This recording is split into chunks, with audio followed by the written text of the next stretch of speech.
Well, good afternoon. I've got 1 p.m. on the dot Eastern time, and welcome to this week's or this month's merchant training. My name is Cesar Rivas. I am the National Sales Executive, and I'll be doing the training with you today. So let me move this out of the way, actually. All right. So a couple of housekeeping items. All right. Please go ahead and write your questions here in the chat section. Okay, I'll respond as soon as we're done with the session. If we take a long time, we'll take a quick break on the hour anyway, for 5 minutes. Until now, it hasn't run 3 hours. It's usually been about an hour and a half, maybe a little bit longer. But if it does, then we would take a secondary break. This session is recorded, and this is going to be posted on our YouTube channel, Sound POS. So feel free to go there if you want to see it again. And just want to emphasize that this is a session to learn about the operation of Sound POS. Not so much to configure and to set it up. I'll be talking a little bit about it. Okay. It's not meant for troubleshooting either. I mean, you're going to have, resources to do that as well. Okay. But I do cover a little bit of setting up and so forth, but it's not really the intention of this session is more for you to learn how to utilize the system. All right. You do have these resources, 24/7 tech support at that number. You also have the email address. You should also have a Sound POS user guide. And if you don't, please let me know. Okay. Actually, I'd rather you put the questions through QA. Sorry, not chat, the Q&A session. We do offer as well individual training if you need any additional training. That is at a cost, of course. And then, of course, these monthly group trainings, which you see the dates here on the right-hand side. So this is the agenda. We're going to go over the system components. We're going to go over your initial configuration. Okay. Again, not to configure, but just so you're aware what are your options there. Talk about discounts and pricing as well. Your customers database, how to manage that. Employee management, both access and also your time card.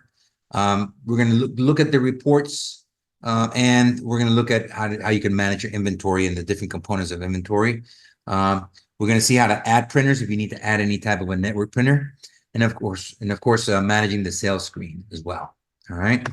So why don't we go ahead and get started? First of all, with the system components or the system parts, right? Depending on the hardware that you have, you may have a device. Let me look it up here. You may have a device that's got a here for you. Let me move this out of the way again. So you may have a device that's got like an E800. Let's look it up here so you can see what that looks like.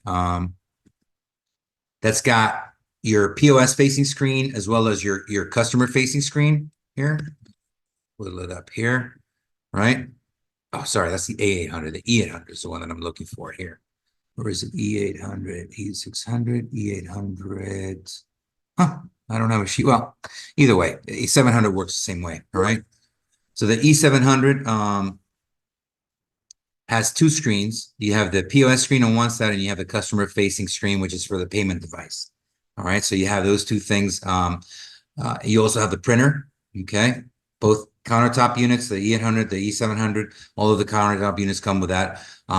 They have a series of ports so you can attach things like a scanner, you can attach a cash drawer. If you wanted to, you could attach a keyboard and a mouse as well, even though the screen is touch sensitive.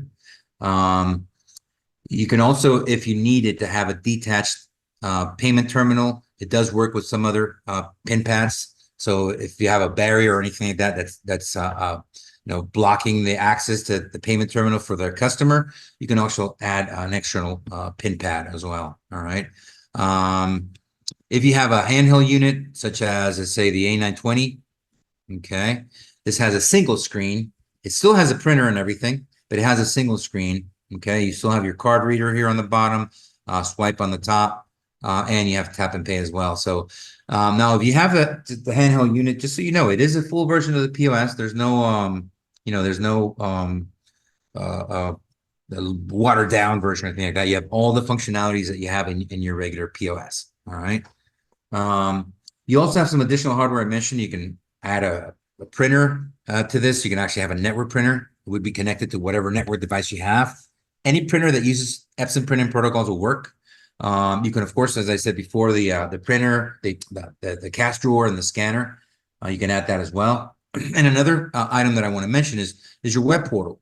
You have this web portal where you can actually view a lot of transactions. You can configure your store and things like that. Let me pull up a web portal of the store that we're going to be using today. Okay, so you may already be familiar with this. Okay, this is your dashboard and your landing page here, right? So you've got, these are your resources, right? You've got your terminal and all the parts of the terminal, and then you've got your web portal where you can upload your category, your catalog and things like that. All right. So let's talk a little bit about the initial configuration of your device. And there are things that you can do both on here and on the device. Okay. So I'm going to try to show you both when it's available. All right. I'm going to go ahead and log into the device here. And I apologize, for security purposes, these screens log me out very frequently. So I may have to, during the presentation, log back in, do all that stuff here. Let me just zoom out. I'm using a handheld unit, the A77. It looks like a smartphone. And again, that has a full version of the POS.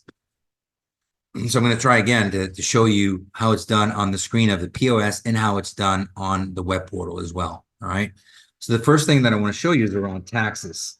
Let me go ahead and agree on here so I can show you the POS. And I'm going to zoom in. It's a small screen. I'm going to zoom in so you can see it a little better. Okay. Go to 150. Okay. And I'll be reading these labels anyway. So, all right. So on the store portal, where do you look at the taxes? You go to configuration and you go to tax. And then you have two things there. You have your tax rates and your tax categories. Your tax categories are made up of tax rates. So you first have to create your tax rates. So in this case, I have a local tax rate, a state tax rate, and then a tobacco tax rate, right? When you create these, you can change the name, whatever you want, percentage, okay? And like I said, once you create all the rates that are going to be applicable to your store, then you go to tax categories and you create the categories. This is what you're going to actually assign at the individual product level.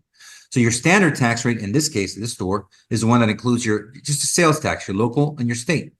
But then the tobacco tax category actually includes all three of those. And you can change the order in which they're charged, and you can choose whether the tax on the previous tax amount or not. So you can configure it at a very detailed level. All right.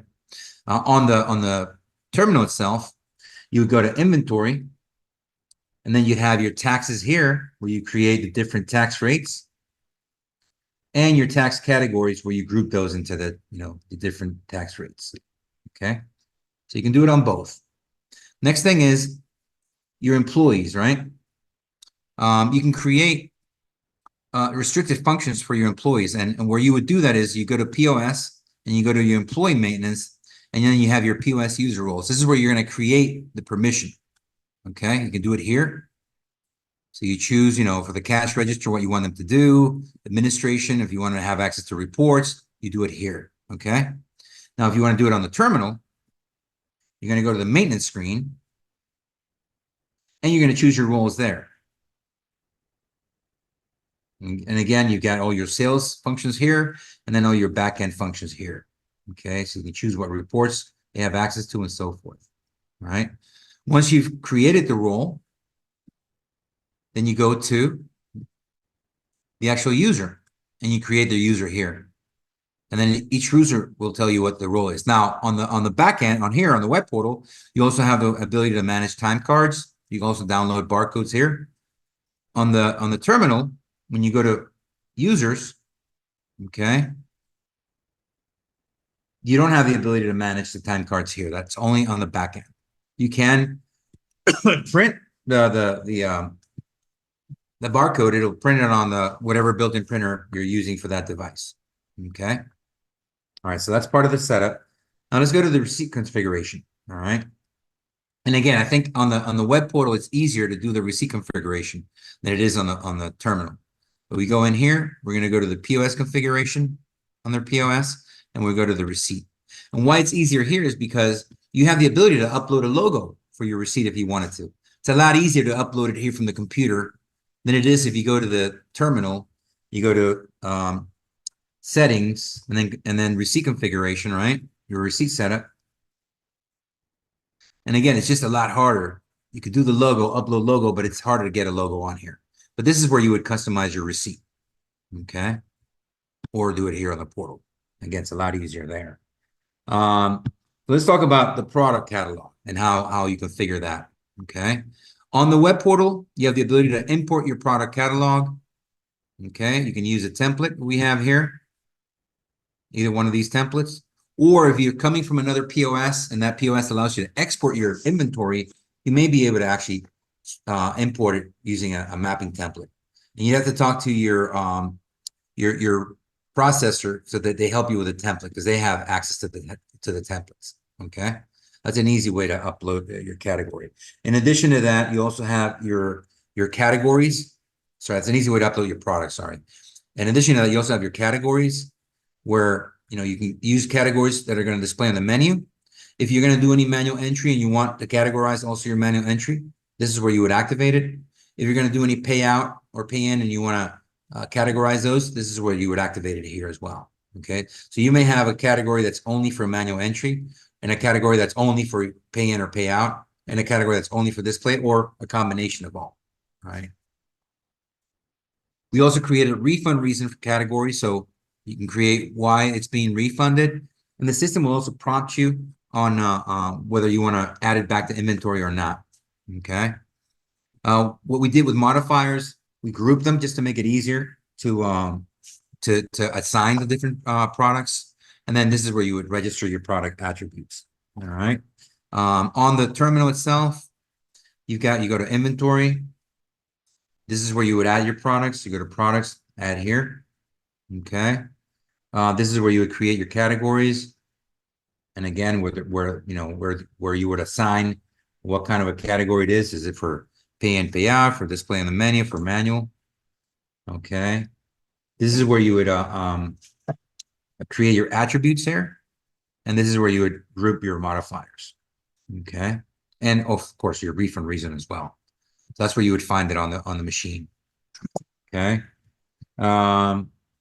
If you want to add any additional printers, you can do it from here as well. You go back to POS.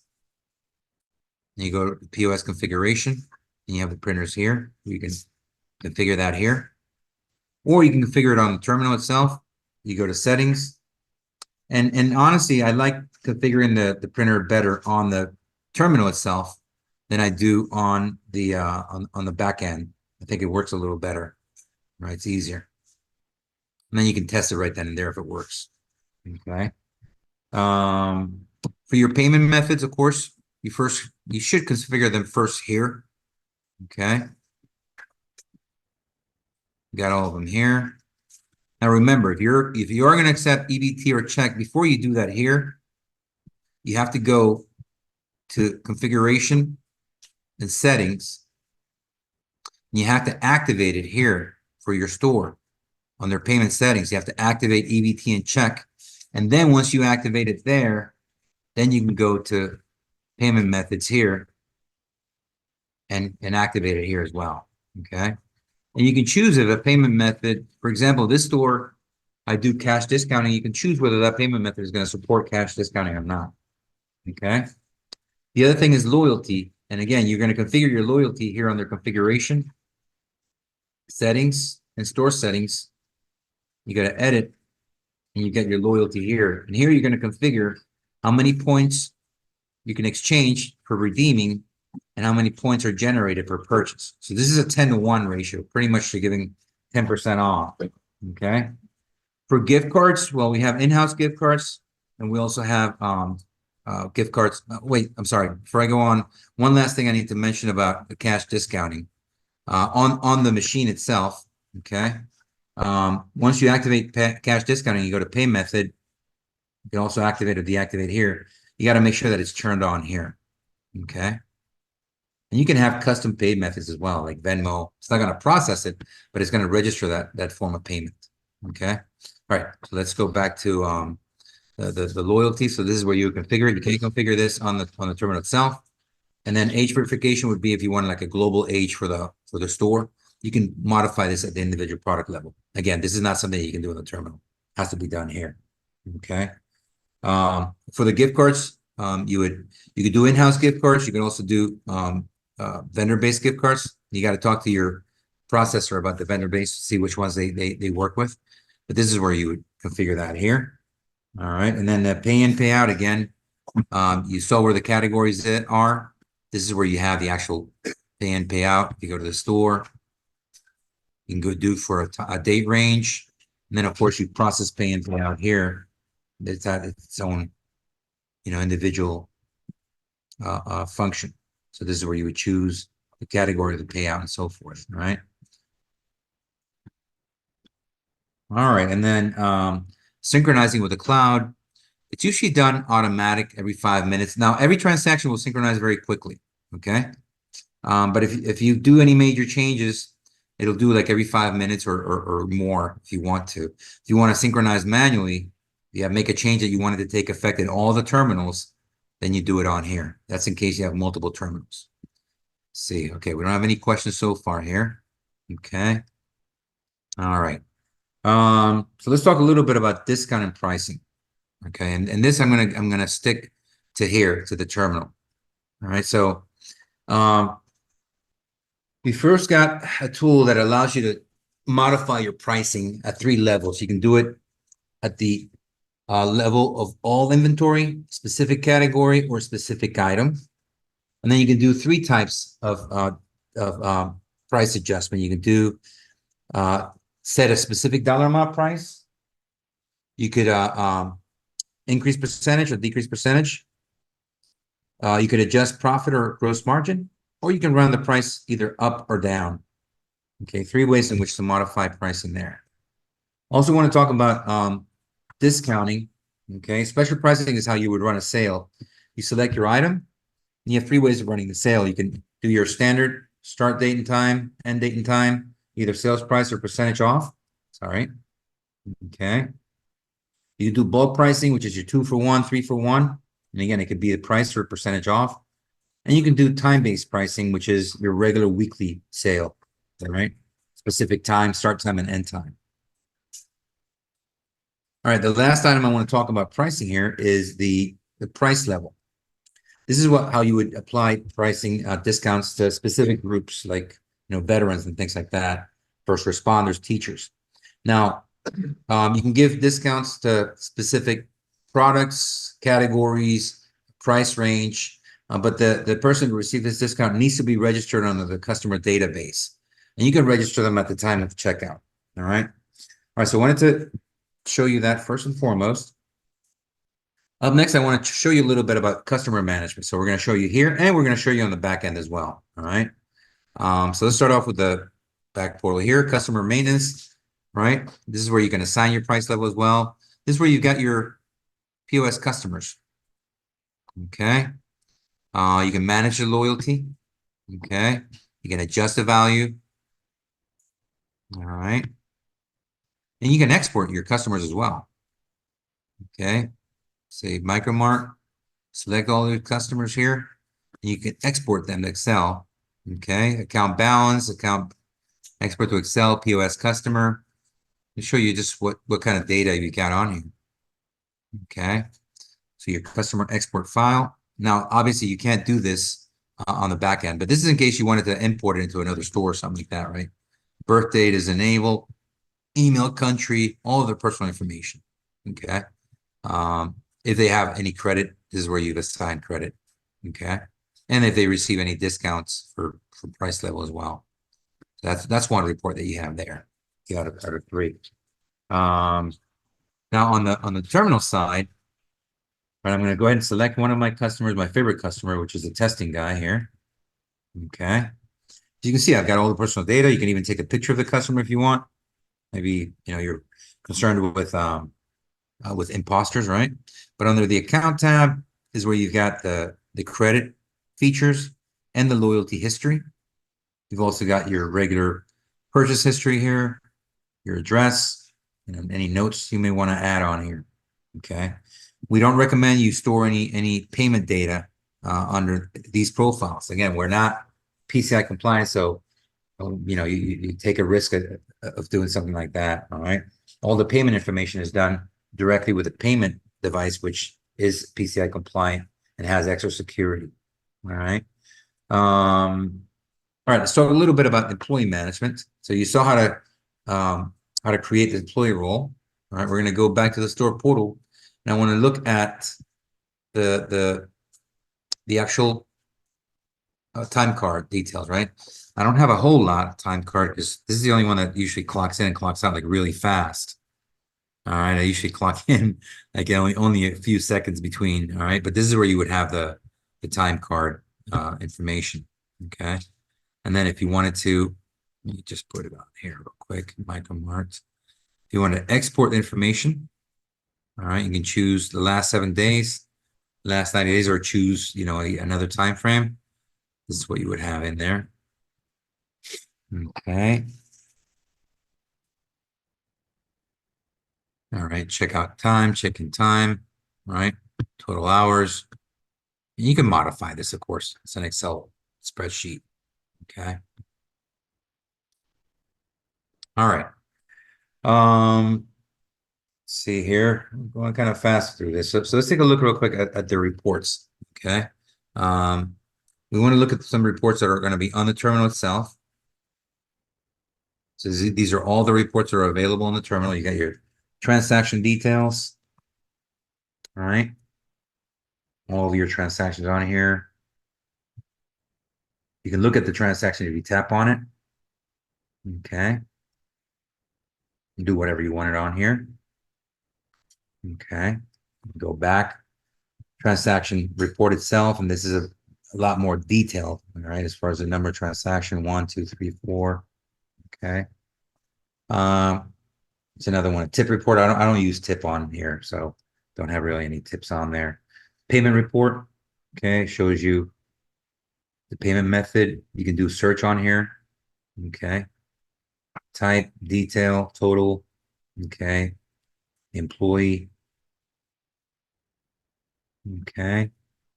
Category sales report if you want to see your sales by category. Okay.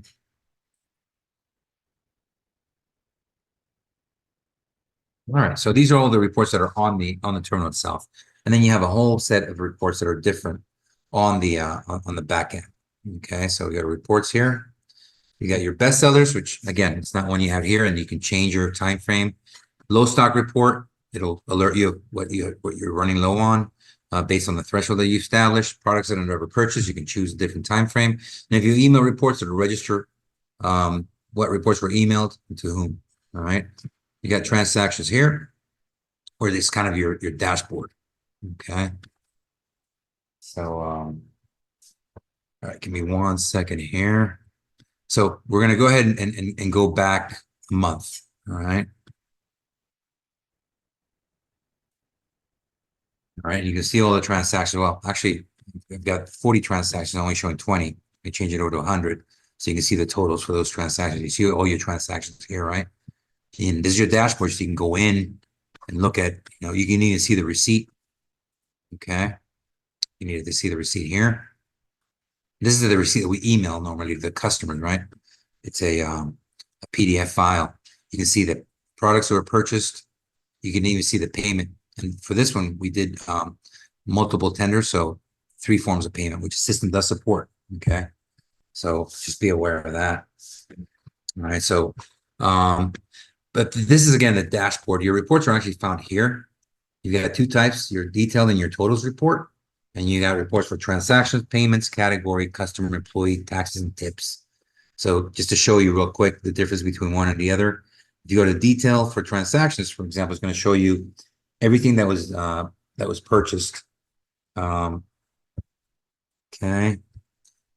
All the items that were purchased. And then if you go to the totals report, it's more of a summarized version, right? Where instead of giving you the items that were purchased, it only tells you the transaction itself, like the dollar amount. Okay. And again, completely different than on the terminal itself. You even have your totals down here. And then you have all the same reports if you go to the PDF version. Okay, so your totals report, for example, this way it cannot be modified. Okay, got them all down here. Got your totals there. Okay. All right. So let's talk a little bit more in detail about your um your inventory, okay, and how it works. Okay. So if we go to products, I'm going to choose a store and I'm going to choose a specific category. Okay, gift shop for inventory. Okay. You can add your product manually here. You can add them also on the back end. Right. But just want to go over a couple of things here. You do have the ability to add a barcode and of course gift a category. And we recommend that you use categories, especially if you have a lot of products and you're not going to have a scanner and not have barcodes. Um, you can choose sales by weight or choose another unit if you wanted to. Well, that's what's going to print out. So you can choose, sales by weight, but then use inches, cups, whatever you want on here. For POS enabled is something that you wanted to show on the actual menu. If you on the you want it to be part of the POS, and then show on POS menus. You actually want it to show on the menu. So let's suppose that, for example, you run out of something you don't want to show on the menu. You remove it from here. Also, this is also used to say that you have ingredients, because in this same page where you create products, you also create modifiers, right? You identify down here that it is a modifier, like an ingredient. So let's say you have an ingredient, okay, and you don't want it to show on the menu, but you want it to be enabled for the POS. That's where you would have it. Sorry, let me log back in so we can switch back and forth here. Okay, let's connect down here. So that's why you would use this. POS enable, maybe something's going to be enabled, but not show on the menu because you want it to be a modifier. All right. And then here's where you would activate whether you're going to do EBT acceptance or not. You handle all your pricing here, but you can also handle it on the attribute end. Okay. Handle all your pricing here, tax exempt, what tax category is going to calculate that for you automatically. How are you going to track inventory? So in this case, we're tracking by the product attribute, not by the item itself. So what does that mean? This is a shirt. We're tracking it by small, medium, large. See how many of each you've got. All right. You can change it to track it for the item itself. And then you establish a threshold here for low inventory, or you can not track it at all. Okay. I'm going to go back to product attributes. Now, if it is a modifier, this is where you would activate it. So it could be like ketchup. You can even put pricing on here and even keep track of inventory by modifier. So if you have a quick start restaurant, you can actually keep track of what you have in terms of inventory based on the ingredients. Okay. If you want to add modifiers to the item, you can either do individual modifiers, or our system actually allows you to group those modifiers. Okay. Right here. All right, and then you can assign printers at the individual product level. If it is a restricted age product, this is where you would activate it. There's a global restricted age setting, right? It's in the same settings that I showed you for the store, but you can modify it at the individual product level as well. Okay, so we're going to remove this. This is where you would add your picture, right? And then you've got your product attributes here. So the way that this works, just to go into the attributes, you create the attribute here, which is product attribute, let's say Reebok t-shirt shirt size, but then you create the values within the attribute, small, medium, large, extra large. And if there's going to be a price adjustment, you include it there. Okay. Save and close this thing. And then when you create the values, then you have to create the combinations. And this is where you're going to put your stock quantity. If you have a barcode, you put it there, right? But this is where you would choose a size. I'm not going to create another one. Let me actually show you one here. Okay. And if you have a separate barcode, you can even add it in there. Okay. GTIN is a second field for identifiers, such as a barcode or any other code.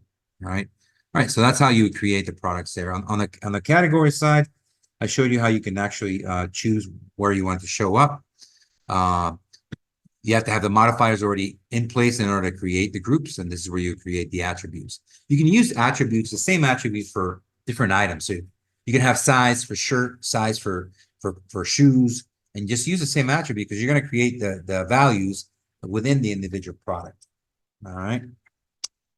All right. All right. So that's pretty much in terms of inventory. I talked a little bit about the printer. All right. Let me zoom in here. How do we add a printer? I'm going to go over that real quick. All right.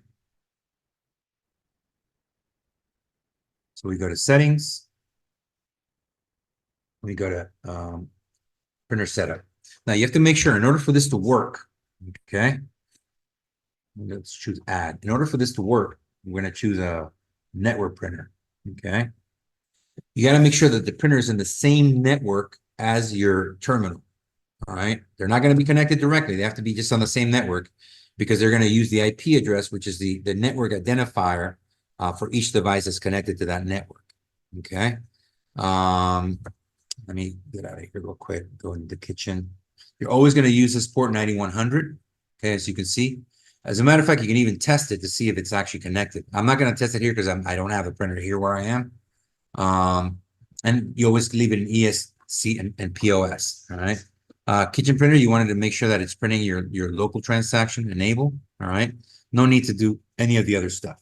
And you can do a connect test after it's been pinged and it's working. You can do a connect test and it's going to print something on that printer to see if it works.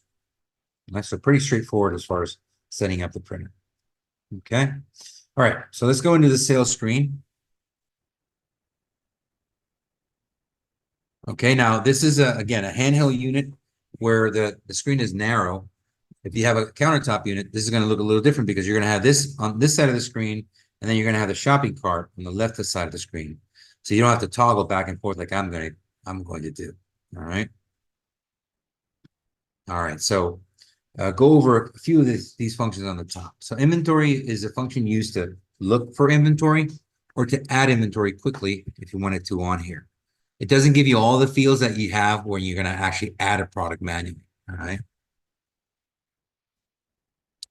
Customer is, you can use it to look up a customer, or you can use it to add a new customer here at the bottom. Now, the system only requires you to add a first name. Now, we encourage you, of course, to try to gather more information.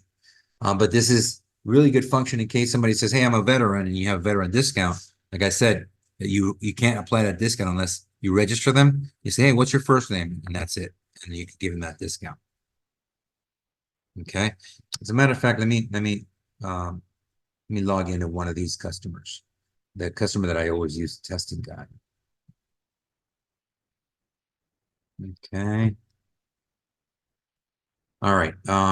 We're not affiliated to any type of a delivery service, but you can identify what kind of an order it is. Now, we're not a good fit for a full service restaurant, but we're a good fit for small mom and pops. So if you go to add order, you can choose if this is going to be a pickup, delivery, takeout, or dine in. And if it's delivery, for example, I'm already under this customer's profile. It's going to show you that customer's address on there, and it's going to print out the receipt with the customer address. Okay. All right. So this is right now a delivery order, right? You can clear your cart off here. So if I order something, right, and I've got this here, I go to clear, you're done. Now, if you want to delete a single item, say I've got this and I've got this, okay? And want to delete a single item, you're going to swipe to the right, to the left, sorry. Trash can there. All right. Let's go across here at the top. Okay, so because our system is cloud-based, if you have multiple terminals, you should be able to find all your search orders or all your orders in either terminal. Okay. So for this one, you've got all of these, you can actually use a filter and then go into, you know, a specific date, order type, a phone number, customer, whatever you want to look up. Okay. If a customer comes up to your cash register and they don't have a wallet, then you can just hold the order there. Okay. Just use the hold order button now. It doesn't have anything right now because I don't have anything in the cart. You can use discount. There's two ways you can apply discount. You can apply discount to the whole cart. Okay, so let's say, for example, I've got fountain drink and I've got a Perrier. Okay, these two. And I want to apply 50% discount to the whole cart. Okay. So you're going to see that at the time of checkout, it's going to have 50% discount, right? You see down here, it's already listed. Okay. So it already has that on there. I can go ahead and remove that, right? And now I don't have a discount any longer. Now you can also do individual discounts. So let's say, for example, that I'm going to buy 3 Snickers bars, but I'm going to give you 50% off the first one. All right. So what I do is I pick the first one and I give the discount for the first one, 50%. And then I can add the others and it won't affect. All right. So the other two that I have are a regular price. The first one that I have is at 50% off. So you can do it both ways. All right. If you're going to do manual entry, let's say you want to bring something up that's not in your inventory, but you want to categorize it. Okay, you've got this field up here. If you click on and it actually choose a category. Okay. Now you can have a category that's specific for manual entry if you want. And then of course, once you choose a category, then you can put product name. Okay. You can print an item ahead of time. All right. Do a refund here. You open your cash drawer, do tax exempt, or lock your screen. Okay, so those would be the main ones there. All right. So let me show you real quick, and I think we're gonna probably end pretty quickly today. Kind of breeze through this one today. I want to show you when I do a transaction how attributes and modifiers operate. I showed you on the back end, right, where you have the attributes. I want to show you on the front end what that looks like. All right. So first, let's take a look at the modifiers. The modifiers are things like toppings or ingredients. All right. So we're going to go to serve food, and in our system, you've got the ability to again group those modifiers. So for the hot fudge sundae, I have 2 groups of modifiers that I created: the ones that represent the ingredients that it comes with, and the ones that represent the optional ingredients you can add. So if I go to hot fudge, then I get a screen that shows me those 2 modifier groups. So the ones that it comes with, I can say, hey, I don't want any whipped cream. I don't want a cherry. And then the additional toppings on the bottom, I can say, all right, go ahead and add caramel and add nuts. Okay. I submit. We go to the shopping cart so you can see what it looks like. If you have a kitchen printer, then what happens is only this section will print without the pricing. Okay. All right. So that's how the modifiers work. And like I said, you can use modifiers for keeping track of inventory. So for example, the hot dog's not packaged, the bun and the sausage together. They're separate. So I created a modifier group for the bun and the sausage. And you can have it preload one if you wanted to as well. All right. So this way it's keeping track of inventory by the modifier, not by the actual item. The hot dog, you can't see any items there. All right. Now let's go check the attributes. Like I said, it's something unique. All right. So for example, if we go to the gift shop and I showed you the attributes for the shirt, what does that look like? Well, up front here, it says I got 54 shirts. But if I tap on it and I choose a size, then it's going to give me a different number. I've got 18 small, I got 15 medium, 13 large, and 8 extra large. So we're going to go ahead and choose a large. And then on the shopping cart, you're going to see the shirt and the size specifically. So that's how those attributes work. And again, really good use is for like a vape shop, okay? Because with a vape shop, normally you have, 10 brands, but you have so many different flavors with that brand and so many different sizes. So for the vape pen, it's going to ask me to, of course, input the birthday or the birthday of the individual. Okay. Go ahead and submit. And now it's going to ask me for the flavor and the size. See? So grape, 2 ounces, I got 29. Bubblegum, 2 ounces, I got 22, and so forth. And in this case, the pricing also changes, right? See, it's a little different. For the 4 ounces, more expensive, right? So when you choose one here, okay, now you go to the shopping cart. Now you've got the flavor, and the size, and the price for that specific one. Instead of having to add, 8 different items on here and populate, you only add one. Imagine if you have 10 products that are the same that have 8 different options. That's 80 entries. But instead here, you only put 1 entry. So it makes it a little bit easier to navigate. Okay. All right. I want to show you on the split tender side. Let me see if there are any other questions. We're about to finish really. On the split tender side, how it works. So You go to pay. You can choose your first form of payment. Okay. You can choose, I don't know, check and say, yeah, I'm only going to pay, I don't know, $15 on that check. Put the check information, check number, and all that stuff. All right. I'm skipping that. And you can say, all right, the second part I'm going to pay, I'm going to use Venmo. I'm going to pay $50 in Venmo or $5 in Venmo, whatever that may be. All right. And then I'm going to say, the rest I'm going to pay in cash. All right. So you're done. You can email the receipt. All right. Perfect. Oh, log me out of the store. Let me log back in real quick here.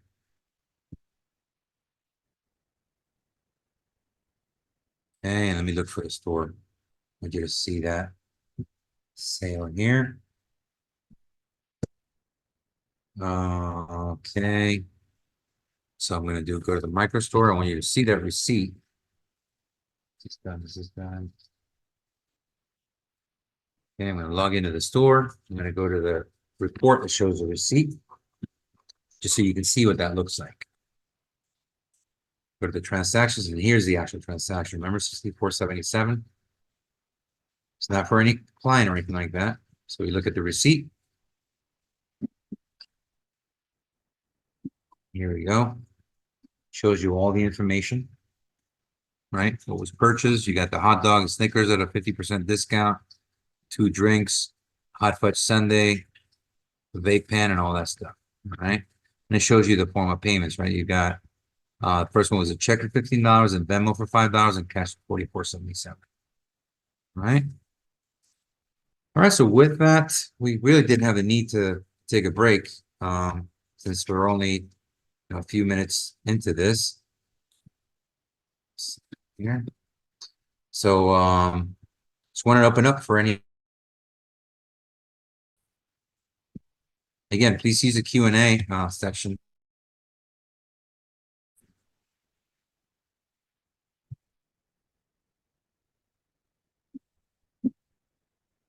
All right. Well, if you do have any questions, you have my email down here, caesar.r@soundpayments.com. Let me know. You should have your user guide. If you don't, let me know as well. I can go ahead and email it to you. It's a PDF file. And like I said, this session was recorded or is being recorded. You'll be able to find it on our YouTube channel. So please feel free to stop by there and take a look at it. All right. So thank you again for the time, and have a great day.